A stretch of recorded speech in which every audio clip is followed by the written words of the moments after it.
ये खबर पारुल यूनिवर्सिटी द्वारा प्रस्तुत की गई है।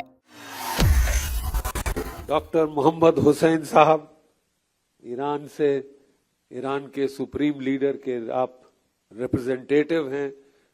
मजीद मेनन साहब मेरे डिस्टिंग्विश्ड गेस्ट जो यहाँ पे हैं, खवातीनो हाजरीन,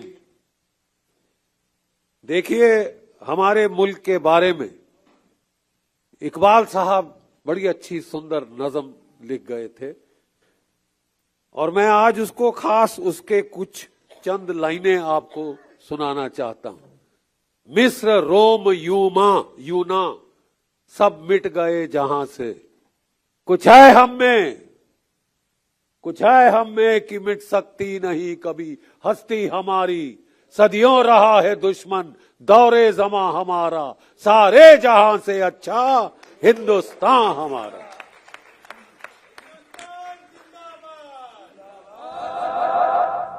और कुछ ऐसी ही तारीख है हमारे हमसाया, हमारे पड़ोसी मुल्क ईरान की। जितने सितम हम पे हुए हैं उतने ही इनके ऊपर हुए, एक के बाद इनके ऊपर भी हमले हुए। लेकिन इनमें भी वो चीज है, ये एक सिविलाइजेशनल स्टेट है। ये 250 साल पहले पैदा हुई अंग्रेजों की बनाई हुई स्टेट नहीं है साहब। ये अंग्रेजों ने इजाद नहीं करी, जैसे अफ्रीका में स्टेट बना दी, सीधी लाइनें लगाई यहां से यहां, बोले ये मुल्क है साहब। ऐसे मुल्क नहीं बनते साहब। सिविलाइजेशनल स्टेट, 6000 साल से ज्यादा पुरानी ये मुल्क है, ये तहजीब है, ये वे ऑफ लाइफ है।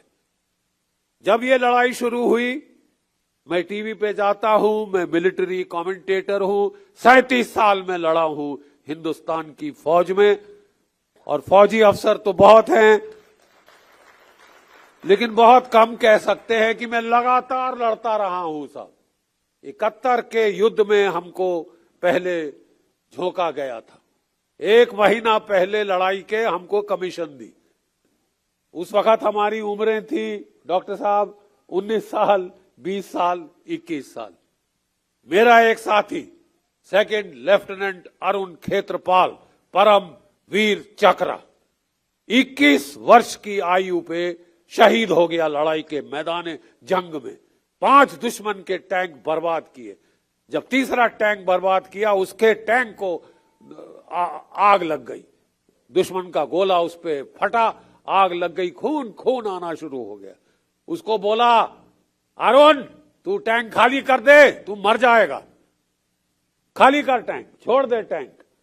आग लग रही है, टैंक के अंदर 40 राउंड होते हैं, एक राउंड मेरे से आधा इतना यहां तक होता है, वो फटे आपके चीथड़े 200-300 गज से नहीं मिलेंगे साहब।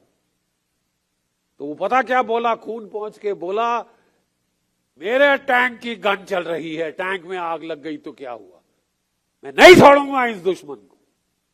लड़ता रहा, 2 और टैंक बर्बाद किए, और 21 वर्ष की आयु की उम्र पे वो शहादत कबूल कर गया। अगर आज वो जिंदा होता, मेरी तरह तकरीबन 77 साल का होता, लेकिन वो हमेशा 21 रहेगा। वो हमेशा 21 रहेगा, जिस उम्र पे उसने कुर्बानी दे दी अपने मुल्क के लिए, अपने लोगों के लिए। ठीक है साहब, ये एक शहादत की जो ट्रेडिशन है, ये ईरान में बहुत तगड़ी है, शिया समुदाय में बहुत तगड़ी है। शहादत की एक ट्रेडिशन, एक परंपरा, ठीक है, एक सिलसिला। और मैं बताना चाहता हूं कि जब यह लड़ाई शुरू हुई तो मुझसे बोला गया, जनरल साहब आपने 37 साल झक मारी है फौज में, आप बताइए कौन जीतेगा। सीधा सवाल मिलिट्री एनालिस्ट से, 37 साल आप लड़े हैं, 5 मैदाने जंग आपने देखे हैं। मैं लड़ा 71 में, मैं लड़ा पंजाब में, मैं कारगिल में लड़ा, फिर जाके किश्तवाड़ में 3 साल लड़ा, फिर रजौरी पुंछ में लड़ा, एक के बाद एक मैं लड़ता ही रहा। ठीक है साहब, फौज से लड़ाई से फुर्सत नहीं मिली। अब खुशकिस्मत हैं वो लोग जो कि कह सकते हैं कि मैं सुकून चैन में रहा, बच्चों के साथ रहा। बेगम साहिबा मेरी अकेले बच्चों को पाल रही थी। यहाँ बैठे हैं मेरे बेटे साहबजादे, ठीक है, और मेरी बहू जो भी एक फौजी की बेटी है, ठीक है। तो मैंने कहा साहब जब इस लड़ाई का नतीजा आएगा आप हैरान रह जाएंगे। गौर फरमाएं, जब इस लड़ाई का नतीजा आएगा आप हैरान रह जाएंगे। ईरान भावी होगा। और ये मैंने कहा था साहब आज से 107 दिन पहले। आज मैंने 107 दिन पहले ये मैंने कह दिया था। तो उस वक्त मेरे जो बाकी फौजी साथी बोले थे, बोले यार जीडी तू सटिया गया है क्या? कहा अमेरिका सुपर पावर, साथ में इजराइल, उसके पास भी न्यूक्लियर हथियार, रीजनल सुपर पावर। ईरान बेचारे 48 साल से इनके ऊपर सैंक्शन लगा रखी है। इनकी इकोनॉमी तबाह करने की हर कोशिश की गई ताकि लोग वहां पे, जिसको वो कहते हैं ना हंगर लीड्स टू एंगर, जब भूख हो तो गुस्सा आता है, और उस गुस्से को हार्वेस्ट किया जाए ताकि वहां की सरकार का तख्ता पलट किया जाए। साजिश, ये साजिश की जा रही 48 साल से चल रही। लेकिन दाद देना पड़ेगा इस मुल्क को साहब। आपको कदर करनी पड़ेगी इनकी जो शहादत, जो कुर्बानी जो इन्होंने दी है। और इनकी शहादत कुर्बानी की वजह से जो थर्ड वर्ल्ड की इज्जत है वो बरकरार रखी है साहब। इन्होंने वो बरकरार रखी है। और हमें फौज में अगर एक चीज की हम लोग हम बहुत कदर करते हैं वो है हिम्मत की, वो है शुजात की। हिम्मत की, शुजात की कदर फौज में की जाती है, चाहे हमारा दुश्मन ही क्यों ना दिखा रहा हो। लेकिन अगर वो अपने मुल्क के लिए, अपने नमक के हक अदा करने के लिए सर कुर्बान कर रहा है तो उसकी इज्जत करते हैं, चाहे दुश्मन का भी हो, चाहे दुश्मन का भी हो। ये हम जानते थे कि ये बहुत पुरानी सभ्यता है। और अगर मैंने बड़े डंके की चोट पे कह दिया कि साहब ईरान की फतेह होगी, ईरान का पलड़ा इस लड़ाई के बाद भारी साबित होगा, तो लोग बोलने लगे तू सटिया गया है, हो ही नहीं सकता, क्या बकवास कर रहा है। मैंने कहा आगे आगे देखे जाओ, ठीक है। इजराइल से एक सज्जन, ठीक है, एक महानुभाव, वो भी मेरे साथ टीवी पे थे, बोले 48 घंटे में ईरान खत्म, घुटने टेक देगा।